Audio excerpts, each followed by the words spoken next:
ndagushimiye nkwifurije kugubwa neza no kugira amahoro n'amahirwe udahwema kubana na radio televiziyo Nuru ya Mashariki hamwe n'umuco wacu TV. Tuje mu makuru yacu ya nimugoroba yo ku itariki ya 29 z'ukwa 10 2024. Ni amakuru agiye kwibanda mu burasirazuba bwa Repubulika ya Demokarasi ya Kongo. Muri kumwe nanjye muri aya makuru Mushakamba Maurice mfatanije na mugenzi wanjye Sentama mwiriwe mute? Twiriwe neza Umushakamba, namwe se? Natwe twiriwe neza. Ni byiza cyane. Tugiye kugaruka ko yahe makuru yiriwe mu burasirazuba bwa Repubulika ya Demokarasi ya Kongo. Amakuru tugiye kugarukaho yiriwe mu burasirazuba bwa Repubulika ya Demokarasi ya Kongo, tugiye kurebaho AFCM 23 yongeye kwihanangiriza MONUSCO irimo gufasha FRDC mu rugamba, nyuma yo kuyihanangiriza ikanga kumva drone ya MONUSCO yahise ihanurwa hirya hariya muri Rubero ahitwa Kikuvu. Yego. Ikindi tureba rero ni Maremo muri Warikare hariya hafi ya Pinga. M23 yahafatiye stock ya zahabu za Maimai, Ndume na MONUSCO na FDLR uko ari batatu bari bafatanije. Bwana Sentama, ariko ngo hari na general uhaguye. Nibyo general yahaguye, amakuru ndayabonye n'ifoto ye, abantu iwabo barimo bamurira. Ni ifoto iherekejwe n'ubutumwa buvuga ngo le général autoproclamé Mundus n'est plus. Uwigize general witwa Mundusi ngo ntabwo akiriho. Seigneur de guerre d'une milice dans le Nord Kivu à Warikare Pinga ari kufa leo tarehe 29 mwezi wa 10 mwaka 2000 umwaka wa 2024. Dongo yari umuyobozi w'umutwe witwaje intwaro hariya muri Nord Kivu i Warikare Pinga, akaba yari general autoproclamé, akaba yapfuye rero. Noneho barimo bararira bakavuga bati wazarenda turudie mu pori vraiment tunaisha.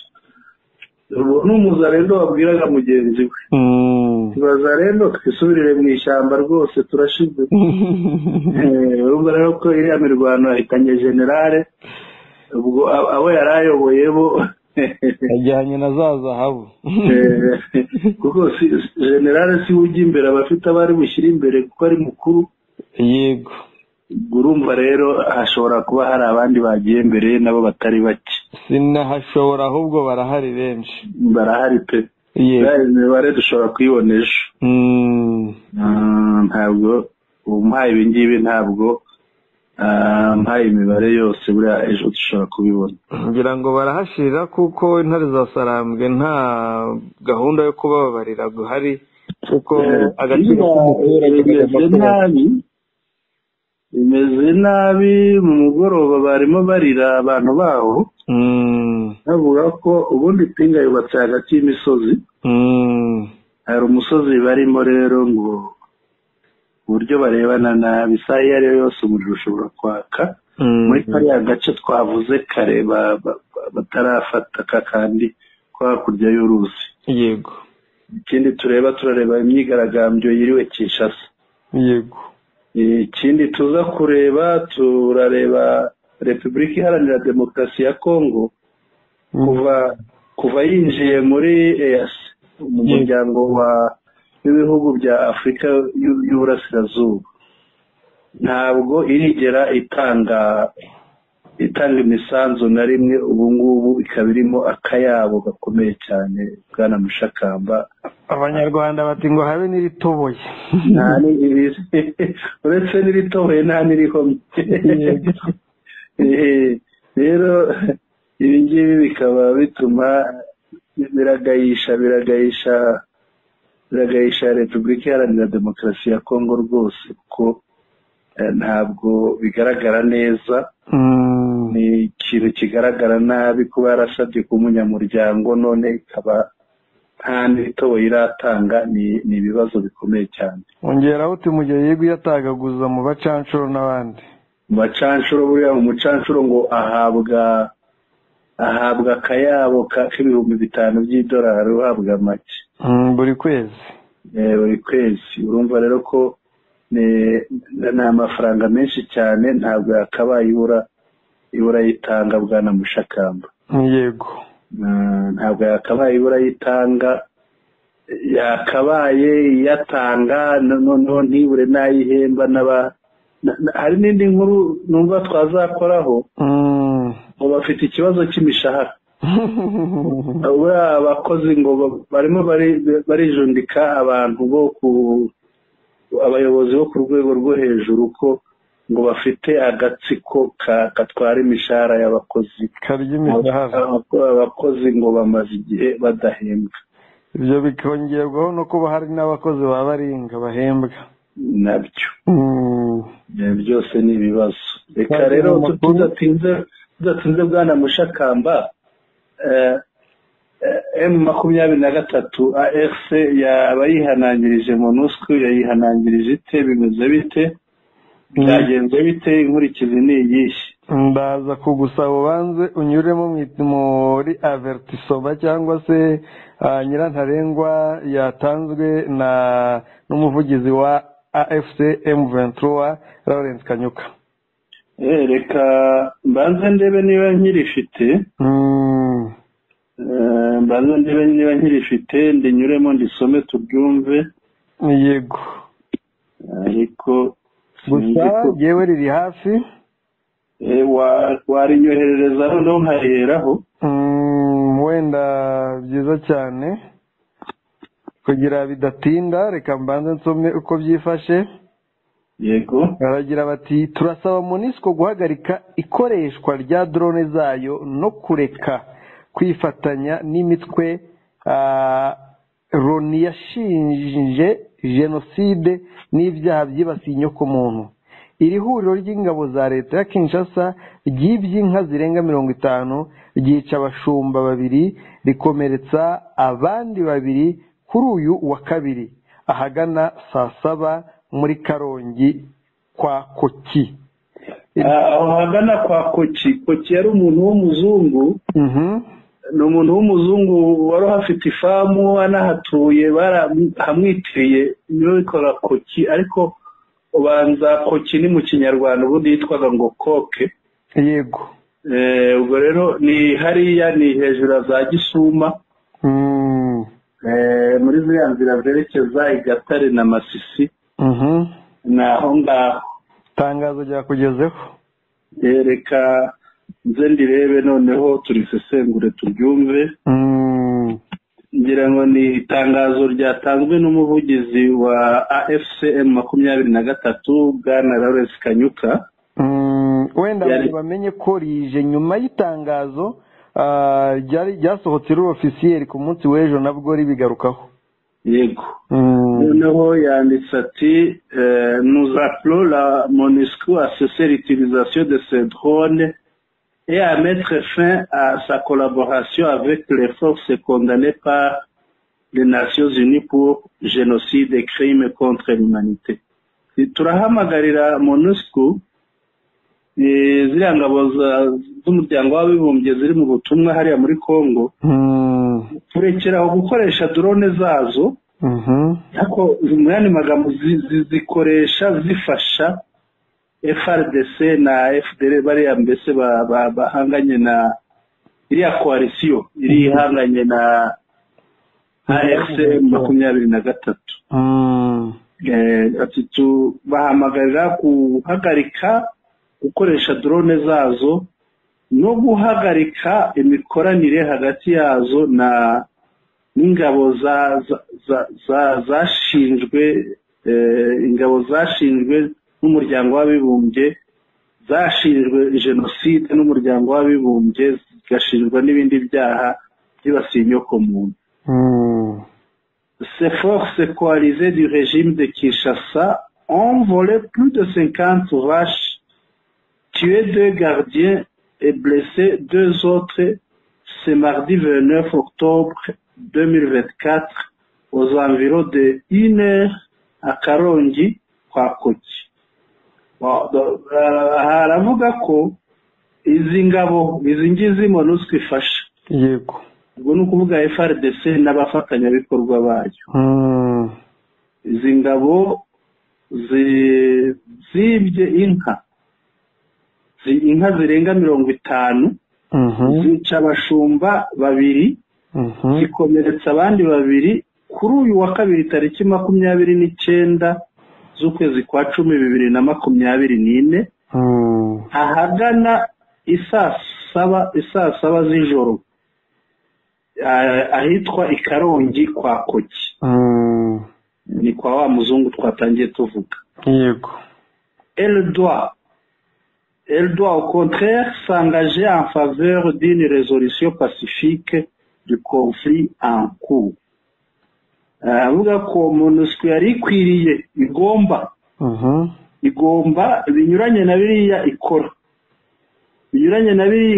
igomba kwihatira gushyigikira imigendekere myiza y'igisubizo kinyuze mu mahoro, igisubizo ku makimbirane, ku bushamirane buri hariya muri Repubulika Iharanira Demokarasi ya Kongo mu Burasirazuba. La non-assistance à une personne en danger est condamnable. Kudatabara umuntu uri mu kaga birahanirwa. Nuko nguko itangazo rivuga Bwana Mushakamba, ariko ngira ngo iri tangazo nyuma aho risohokeye habayeho no kubihaniza mu bundi buryo. Ni by'itangazo ryagiye hanze, haba hafashwe umwanzuro n'itegeko riba ryagiye hanze, kiriho nuko itegeko ryamaze kugera hanze risaba intare za Sarambwe ziri kuri furo y'urugamba ko nibabona indege ya MONUSCO ibacaracara hasi bahita bayimanura, kandi niko byaje kugenda koko.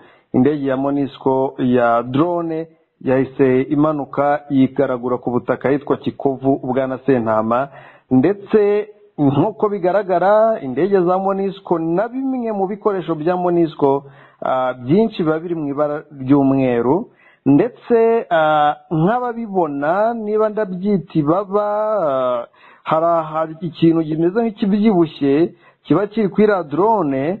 Icyo kintu nubwo kitagaragara neza, biragaragara ko hari amagambo yanditseho kandi yandikishijwe ibara ry'umukara, nk'ibimenyetso simusiga by'uko MONUSCO ibi biri mu ibara ry'umweru, ariko amagambo yandi yanditseho nyine ibikoresho bya MONUSCO, amagambo yandi yanditseho akandikishwa ibara ry'umukara. Bwana Sentama, ariko Bwana Mushakamba, ahangaha hari icyo umuntu yakwibaza. Ari nyir'indege yaba yakatse? Sinzi niba nyir'indege yakatse. Nyir'indege ariwe nyir'indege yaba yigeze atakati indege yanjye bayihanuye kubera ibyaha ashinjwa, yaruciye ararumira. None se wayihanuye wigeze, wowe tuvuga ko yayihanuye wigeze abivuga Bwana Mushakamba? Yari yatanze itangazo, ariko biriya ni ibyakurikiye itangazo, ngira ngo nta n'ibyo kuvuga yari gushyiraho, cyane ko adakunda kuvuga. Ariko mu itangazo nta handitse ko nizikomeza azikorera ibi n'ibi. Yego, iyi ndege rero ishobora guhanurwa n'ikindi kintu, nabyo birashoboka. N'umuzarendo yayihanura kubw'impamvu zo kugira ngo ateranye.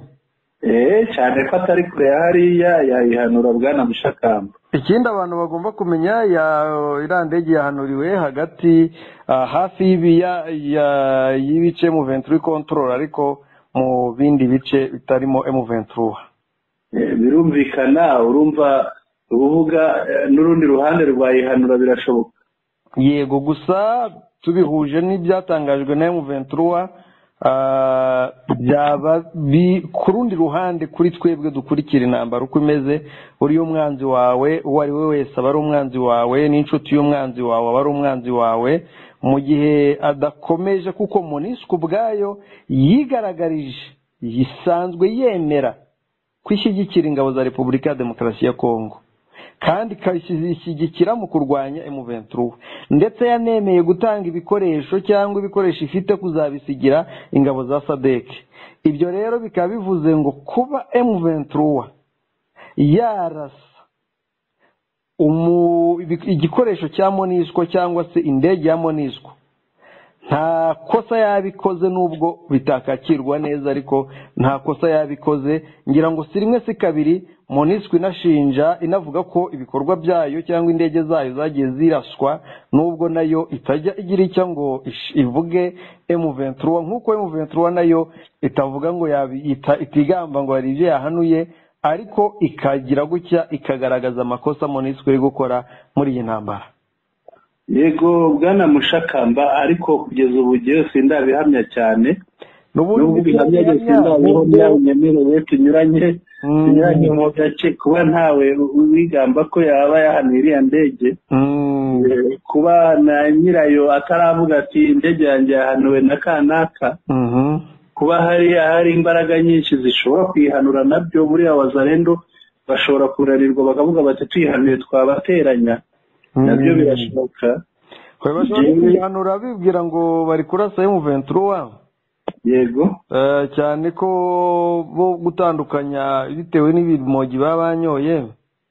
Yego mubwira ngo atandukanye M23 cyangwa M23 na MONUSCO byabagora. Yego reka rero sizi tubitega amaso turindire turebe, twakomeza tukareba ko ari amabuye y'agaciro yafashwe ira stock.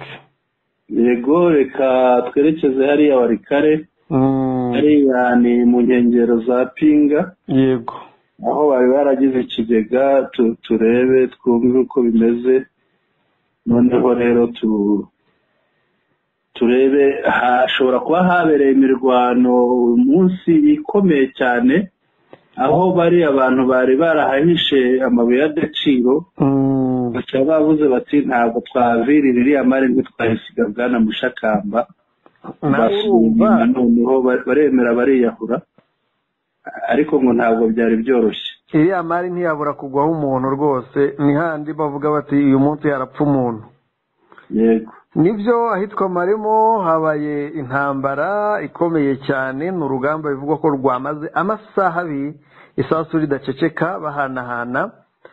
Maremo nk'ibisanzwe M23 yarahafashe, ariko nk'abantu bakihafata hari ahantu hakibitse bakibahishe, babona M23 ibamereye nabi, hari ibyo bahishe stoke yabo, ubundi barahunga. M23 nayo imenya amakuru, ariko nanone muri gahunda yo gusukura niko rero kugabwaho igitero gikomeye cyane na Wazalendo ndume na FDLR n'aba FARDC bamwe.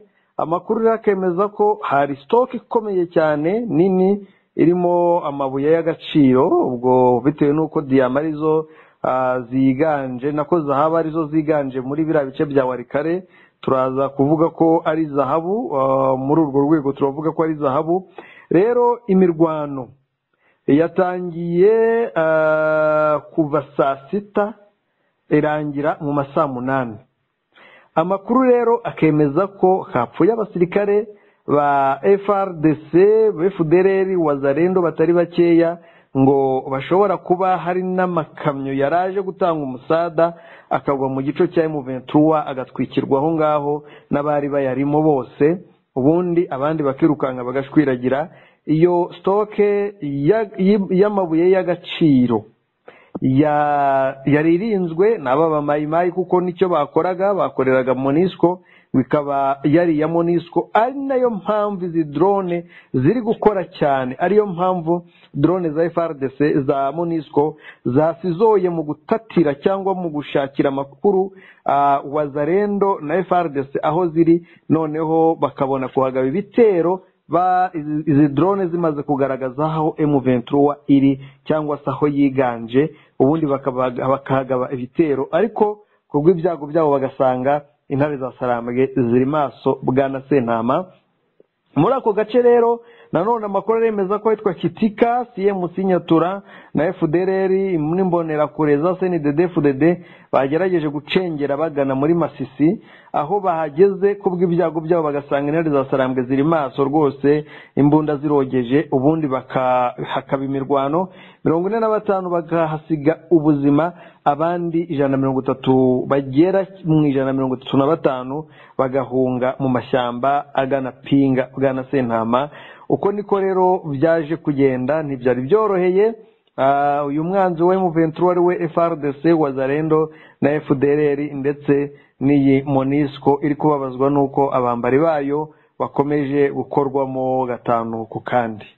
Ese nibyo bibabaza bwana Mushakamba cyangwa ndi imari hariya baba bishakira niba babaza bwana Mushakamba? Arega buri agaciro k'umuzarendo nicyo yicariye cyangwa se icyo arinze, naho we nta gaciro afite imbere ya bariya, n'ikimenyimenyi ntabwo uzabumva mu maraporo atandukanye ya Loni ndetse n'iriya miryango mpuzamahanga, kuko ntabwo ushobora gushyira umuntu ku gitutu kandi uwo muntu ari we urinda ibiryo bigutunze.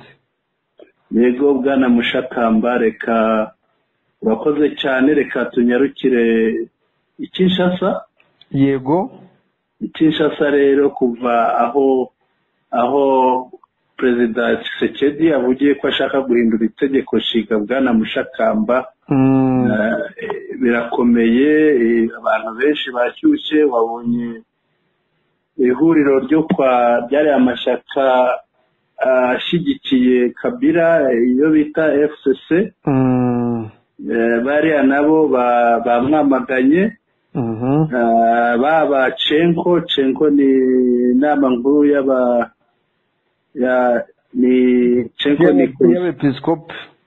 y'abepiskopi yamwamaganye. Hari n'umukobwa wa Kasavubu yamwamaganye. Ariko saho byagarukiye gusa bwana Mushakamba, hari n'imyigaragambyo muri Kinshasa imwamagana ko adakwiriye guhindura itegeko nshinga bwana Mushakamba. Ibi muri iyi myigaragambyo hari naho byageze abo bita ba Kuruna. Kuruna ni nabo mu mihanda, abana bo mu mihanda, ariko baba bakuze, aho bafashe n'umupolisi baramwica bwana Mushakamba. Ese biriya bintu byo guhindura itegeko nshinga byo urabibona ute? Niba impande zose bigaragambya, haba yatangiye avuga ko itegeko nshinga ryanditswe n'abanyamahanga, ryandikirwa mu mahanga, ariko bamwe barimo baramunyomoza, nako bose barimo baramunyomoza bavuga bati itegeko nshinga ryanditswe n'abakongomani kandi bibereye Kongo. Ntabwo itegeko nshinga ariryo ryamubujije gukora imihanda, ntabwo itegeko nshinga ariryo ryamubujije kubaka amavuriro, ntabwo itegeko nshinga ariryo ryamubujije kubaka amashuri, ntabwo itegeko nshinga ariryo ryazanye umutekano muke. Ahubwo ikibazo ni ubuyobozi, ubutegetsi buriho niwe kibazo bwana Mushakamba. Biriya urabona biraza koroha? Bwana Sentama, nibyo nagiye mvuga kenshi, iyi ntambara yo guhindura itegeko nshinga Tshisekedi yatangije niryo herezo rye, niwo mwuka we wa nyuma azahumeka, kuko ntabwo abakongomani babyihanganira. Ngira ngo bagiye bigaragambya yibye amatora, bagiye bigaragambya mu bindi bikorwa bakaraswa, ariko ahangaha azarasa bamusubiza, kuko n'ubundi imbunda yamaze kuzishyira mu baturage, mu mitwe yitwaje intwaro, mu basivile nyinshi. Aho rero ntabwo azarasa batamusubiza. Ikindi, buri ntara, buri karere bitewe n'ubunini bw'igihugu hazavuka abenshi bazivumbura kandi bafata imbunda nk'uko bazihawe. Ubwo rero n'imiterere ya Kongo, n'imiyoborere ya Kongo, n'imiterere y'abanyekongo, ntabwo Tshisekedi yahindura itegeko nshinga ngo bimugwe amahoro, dukurikije uko tuzi abanyekongo ndetse tunakurikije n'uko yababaniye kuko ntabwo yababaniye bwana Sentama, birazwi, abanyekongo barabizi, nubwo batinya kuvugira ahagaragara ngo batagirirwa nabi, ariko kuri iyi nshuro yo guhindura itegeko nshinga ho rwose ntabwo byamugwa amahoro n'impamo rwose, ndabihamya. Yego bwana Mushakamba, reka dukomeze, ngira ngo tugiye ku ngingo iheruka bwana Mushakamba. Wavuga ibya Kongo bwacya bukira bwana Mushakamba, ngira ngo n'indi ngingo ikurikiye ari nayo ya nyuma dusorezaho, nayo iravuga kuri Kongo. Kongo haciye igihe isabye kwinjira muri EAC. EAC ni East African Community, ni kuvuga ni umuryango w'ibihugu bya Afurika y'Uburasirazuba. Yego. Ngira ngo ibihugu birimo harimo Uganda, harimo Tanzania, harimo Kenya, harimo u Rwanda, harimo Burundi, harimo Sudani y'Epfo, harimo Kongo, harimo na Somalia, ngira ngo nayo iheruka kwinjiramo. Hari igihugu nibagiwe, Kenya wayivuze hajya, Tanzania, Kenya, ndavuze. Kongo rero yinjiyemo mu kwezi kwa gatatu k'umwaka wa 2022, ubwo ubaze kugeza uyu munsi yabimaze nk'imyaka 2. Yego. Sibyo buriya? Imazemo imyaka 2. Yego. Kuva yinjiyemo rero urazi ko biriya bihugu buri gihugu kigira umusanzu gitanga. Noneho Kongo rero kuva yinjiyemo imaze imyaka 2, ariko kugeza ku itariki 30 z'ukwa 8 2024 yakabaye yaratanze imisanzu igera kuri miliyoni 14 n'ibihumbi 700 by'amadolari y'Amerika. Ariko kugeza ubu ntayiratanga. Ntayiratanga, nta na make iratanga. Yego. Noneho inkuru ikavuga iti, ubundi inkuru nyifite mu rurimi rw'igifaransa. Ikavuga iti, ainsi la République démocratique du Congo vient de faire 2 années fiscales.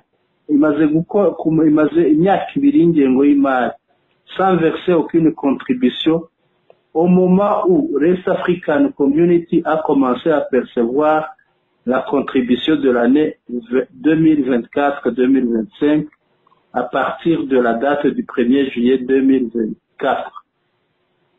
Tukuvuga haciye imyaka 2 Kongo idatanga umusanzu, kuva yajyamo nta musanzu iratanga. Kandi noneho guhera tariki ya mbere kwa 7 k'uyu mwaka, ubwo hanyuzemo amezi agera muri 3-4. Yego. Ubu muryango watangiye kwakira imisanzu y'umwaka utaha, ariko ntabwo ari umwaka utaha, ngira ngo ni umwaka waranatangiye ahubwo, umwaka wa 2024-2025.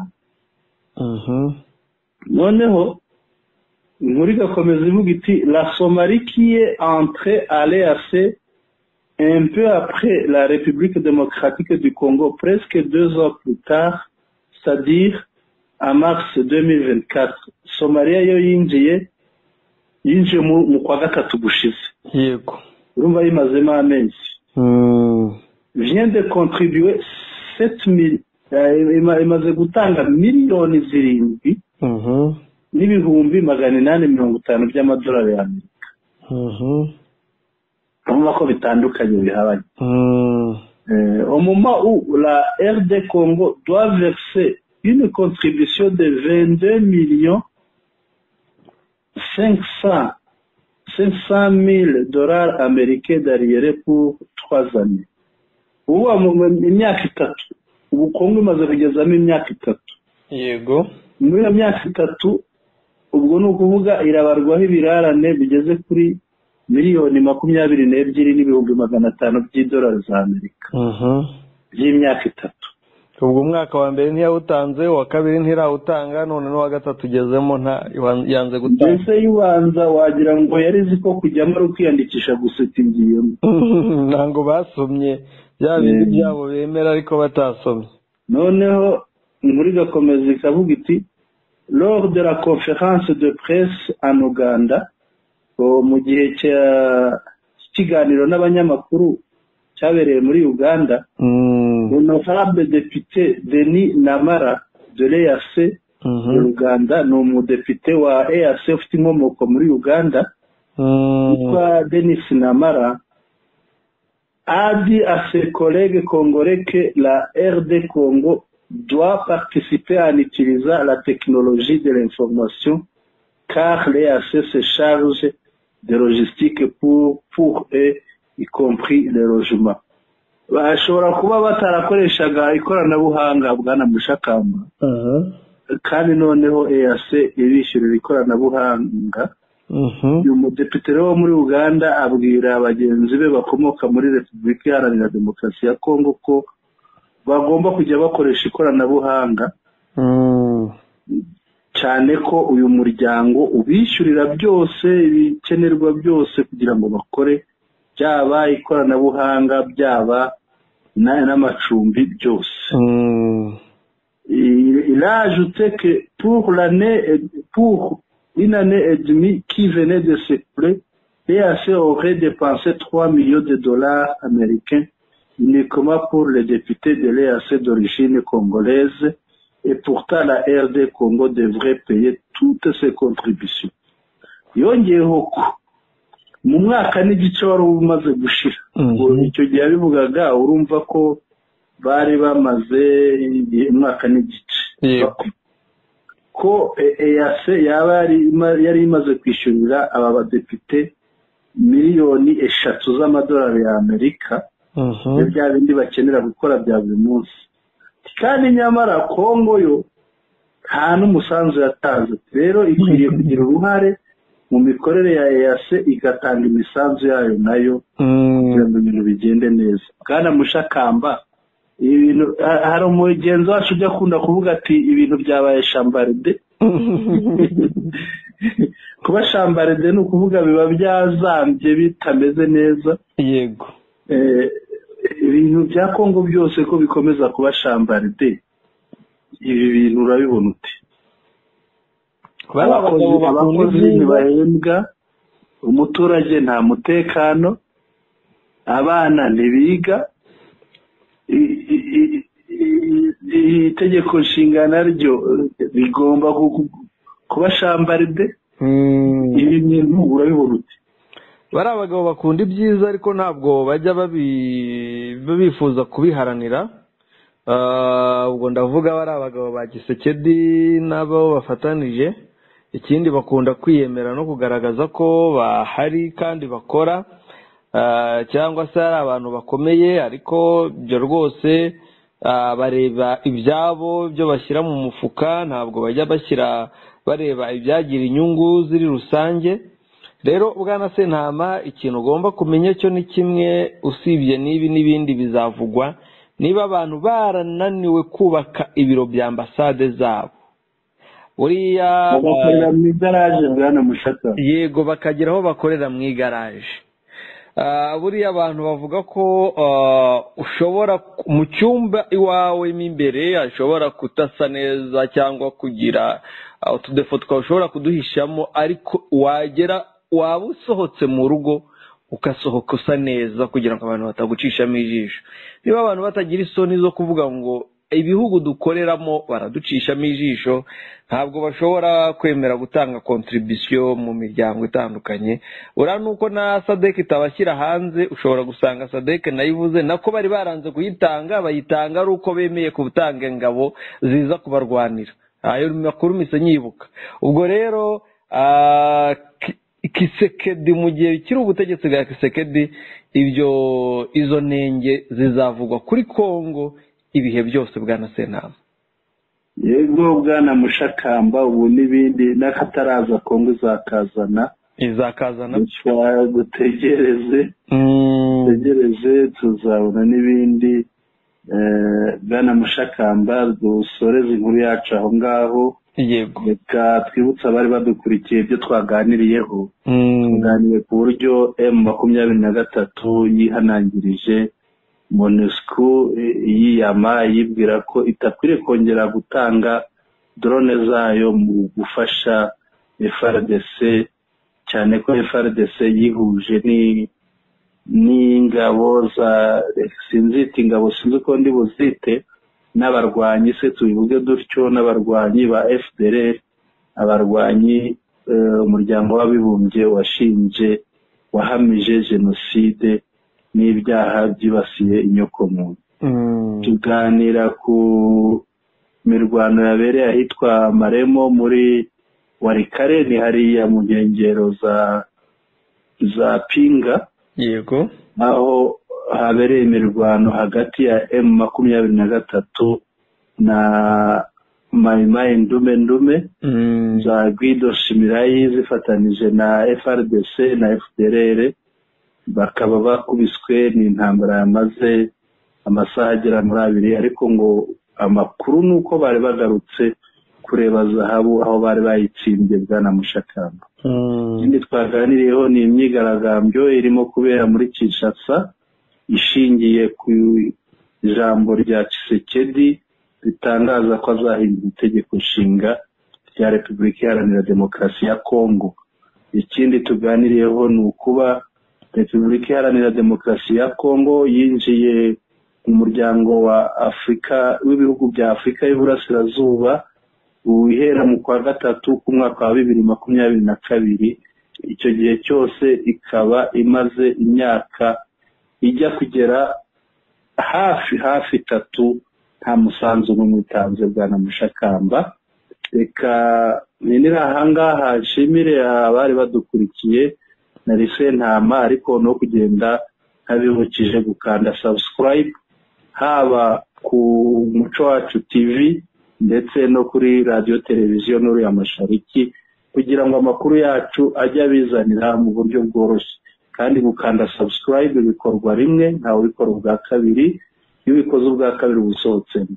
Ikindi nuko abatwumva badukurikira bajya batwandikira bakaduha ibyifuzo byabo babyanditse n'ibitekerezo babinyujije ahanditse comments, kugira ngo turusheho kunoza ibyo tubakorera.